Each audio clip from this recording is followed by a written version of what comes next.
Didik TV KPM. Okey, baik. Terima kasih Abang Fizi. Sama-sama, Cikgu. Anak-anak murid yang berada di luar sana, seterusnya kita akan belajar berkenaan tentang keperluan asas tumbuhan pula. Dan kalau kita lihat apa yang berada di hadapan ini, Ya, Cikgu. apa yang ada kat sini? Kita ada pokok bunga, Pokok bunga ros, Cikgu. pokok bunga ros ataupun pokok bunga mawar. Mawar, Cikgu. Yang Ya. kita biarkan macam tu sahaja. Aha. Dan satu lagi, sama juga pokok bunga mawar, yang ni, Cikgu, dalam tetapi plastik hitam ni? cikgu letakkan di dalam plastik hitam. Cikgu, kenapa yang ini dibiarkan tak ada plastiknya, ada plastik hitam, Cikgu? Kita nak buat penyiasatan. Untuk kira-kira pasti apakah keperluan asas dia. Yang pertama. Ya, Jadi Cikgu. Fizi, Ya, cikgu nak Cikgu. tanya. Yang itu nampak mekar, nampak Betul. cantik, nampak sihat, nampak dia segar dan bugar, betul tak? Tengok dia punya bunga, warna Bunga dia merah jambu, Cikgu. sangat cantik dan sangat nampak awesome tak? kan? Jadi, Baik, Cikgu. kalau kita masukkan di dalam plastik tersebut dan kita biarkan selama lebih kurang 7 hari ataupun 1 minggu, agak-agak apa jadi pada pokok tu ya? Saya rasa dia layu, Cikgu. Layu kan? Ha-ha. Jadi adakah dia akan sama macam pokok yang Fizi tengah tengok ni? Tak sama, Cikgu. Dia tak sama, maka dia akan layu sama seperti dalam gambar yang sedang kita tunjukkan sekarang. Nampak dia tak? punya batang dia ke bawah, jatuh ke bawah, dia punya bunga pun layu dan sebagainya. Sebab Layu apa? di hujung mekar, Cikgu. Sebab apa? Sebab bila kita tutup dengan plastik ini, dia tak mendapat udara. Jadi kita dah halang udara daripada kena pada pokok tersebut dan akhirnya dia akan layu. Dan kalau kita biarkan seterusnya seminggu, 2 minggu, 3 minggu, 4 bulan, sebulan, maka apa yang berlaku? Pokok tersebut akhirnya dia akan mati. Sian Aduh. pokok ni. Sian dia. Sebab apa? Dia tidak mendapat udara. Sebab udara adalah salah satu keperluan asas bagi tumbuhan. Tumbuhan memerlukan udara untuk bernafas dan juga membuat makanan, Fizi. Bukan Baik, Cikgu. sahaja untuk bernafas. Dia juga diperlukan untuk membuat makanan. Jadi satu benda yang sangat menarik sebenarnya. Menarik, Macam mana Cikgu. udara boleh buat makanan kan? Ha-ha. Jadi diperlukan oleh tumbuhan. Tu special ataupun istimewanya tumbuhan ini. Baik, Dan Cikgu. kalau kita lihat, kita tengok kat sini, bagaimana bunga dan buah itu terhasil. Kita tengok ada banyak pokok bunga, kita tengok ada banyak buah-buahan, buah mangga lah, pokok buah mangga, pokok buah betik, pokok rambutan, pokok durian dan pelbagai lagi buah-buahan yang lain. Jadi, dari mana sebenarnya dia dapat buah-buah makanan dia tu? Adakah dia pergi curi ke, dia pergi kutip ke, dia pergi ambil tanpa izin ke? Macam mana ni? Saya rasa dia buat tumbuhan ni dia buat makanan sendiri, Cikgu. Dia boleh buat makanan dia sendiri. Dia tak sama macam haiwan. Tak sama, Dia Cikgu. tak sama macam manusia. Macam manusia dan haiwan, dia perlu keluar untuk menjadi makanan. Betul, tepat sekali. Tapi istimewanya tumbuhan ini adalah dia akan membuat makanan dia sendiri. Tapi dia perlukan apa tadi? Pertama, dia perlukan udara. Udara, Cikgu. Dan selain daripada udara, sebenarnya dia juga memerlukan air. Tapi bukan nak hilangkan dahaga. Dia untuk apa, Tapi Cikgu? sebenarnya tumbuhan ini memerlukan air untuk membuat makanan dia sendiri. Faham. Jadi tumbuhan ni dia istimewa. Dia perlukan udara, dia perlukan air, udara untuk bernafas dan membuat makanan, tetapi air pula untuk membuat makanan. Kalau kita lihat di sini nak menunjukkan Ya, Cikgu. bahawa tumbuhan itu memerlukan air. Tumbuhan itu memerlukan air. Jadi cikgu ada di sini, ada sayur apa, di pokok apa dia agak ni? Kangkung, Cikgu. Kangkung. Jadi kalau kita lihat di sini, sebenarnya, kita lihat di sini betul-betul, di tepi bawah ini adalah akar-akar dia. Jadi akar inilah yang akan berfungsi untuk menyerap air daripada tanah, kemudian naik terus sampai ke batang, sampai ke daun.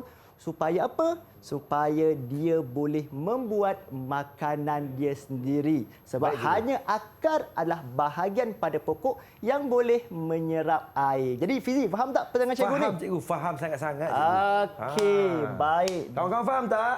Angguk sikit. Faham kawan-kawan kat rumah, Cikgu. Jadi kan, mesti adik-adik kat rumah tertanya-tanya. saya tak nampak pun penyerapan tu macam ni dia menyerap. Macam mana cikgu Jadi penyerapan ni? untuk menunjukkan dan mengesahkan, kita ada satu aktiviti yang cukup menarik. Baik, cikgu. Jadi akar ini kita boleh katakan macam kertas tisu lah. Oh. Fizi pun ada kan? Ada, cikgu. Jadi tisu ni dia ni ada satu fungsi yang cukup menarik. Okey, berkenaan tentang akar tersebut. Jadi kalau kita cuba rendamkan Fizi. Rendam cikgu ya? Rendam. Okey, boleh Kita tengok lihat sama-sama. apa yang terjadi kepada tisu ni. Ui. Okey Fizi, cuba angkat sikit, tunjuk dekat kamera tu. Cikgu nampak cikgu? Kita nampak warna dia berubah kan? Berubahlah cikgu. Sebab apa Fizi? Sebab dia menyerap cikgu. Yes, dia menyerap air sama seperti akar yang menyerap air melalui akar dia menyerap air ke tumbuhan dan akhirnya tumbuhan tersebut boleh membuat makanan dia sendiri. Okey, jadi Fizi faham? Cikgu, macam mana aliran air dalam akar cikgu? Adakah dia seperti tisu ni cikgu? Aliran air dalam akar sebenarnya akar tu kan dia akan jauh ke dalam tanah kan. Jadi akar tersebut akan menyerap air di dalam tanah supaya air itu boleh terus masuk ke dalam akar, terus masuk ke dalam batang dan akhirnya dipindahkan ke seluruh tumbuhan. Oh, macam tu cikgu. Jadi sekarang ni cikgu nak cuba uji kefahaman dan pengetahuan Fizi. Kita ada di sana ada satu batang pokok yang besar dan kita nampak akarnya begitu besar di situ. Dalam juga akar dia, cikgu, ya? Cuba Fizi lukiskan urutan air yang dia masuk melalui akar. Cuba Fizi. Okey cikgu, saya rasa air tu akan berada di sini cikgu. Okey. Air ni air, Okey. Alright. Dia akan masuk sini cikgu. Masuk situ Naik. So akar dia Akar naik. Naik. Lagi. Sini pun naik. Dia tak turun Naik. Dia tak turun cikgu. Dia tak turun. Naik. Dia terus naik Naik. Sampailah ke daun, batang, ranting, dahan semua cikgu. Okey, yes, tepat sekali. Berapa Itu bintang jadi untuk itu saya punya merupakan lukisan ni, cikgu? urutan air yang masuk melalui akar dan akhirnya sebabkan ada air, ada udara, maka tumbuhan boleh membuat makanan dia sendiri. Jadi, cikgu. kita nak pergi kepada kesimpulan. Kesimpulannya cikgu bagaimana? Iaitu kita lihat di sini bahawa cikgu nak cuba uji kefahaman Fizi sekali lagi. Ya, cikgu. Okey, jadi kita tengok manusia dan haiwan memerlukan apa untuk bernafas? Memerlukan udara cikgu. Udara. Ada di rumah betul ke udara? Betul. Kita lihat kat sini. Ya, tepat sekali. Okey, yang kedua, tumbuhan memerlukan apa untuk bernafas dan membuat makanan? Udara juga cikgu. Udara juga.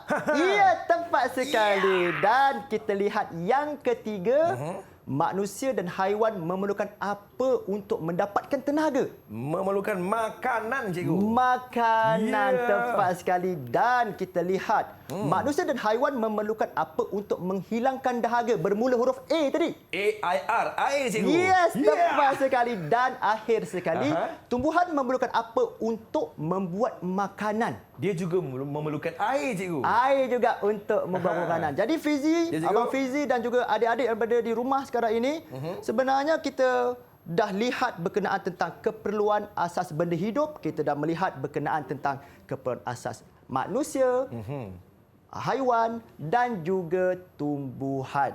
Jadi, cikgu harap semua yang berada di luar sana dan Abang Fizi yang berada di studio dapat memahami pengajaran dan pembelajaran kita dengan cukup baik pada hari ini. Ya. Kalau kita memerlukan ketiga-tiganya, makan, air dan udara, kalau tak ada, maka kita, tumbuhan, manusia akan Mati. Ha. Baik cikgu. Bagaimana dengan prestasi saya pada hari ini cikgu? Prestasi Abang Fizi, cikgu boleh katakan dia berada pada tahap yang sangat cemerlang. Jadi cikgu tambah lagi 50 bintang untuk Abang Fizi. 50 bintang. Ya. Baik. Didik TV KP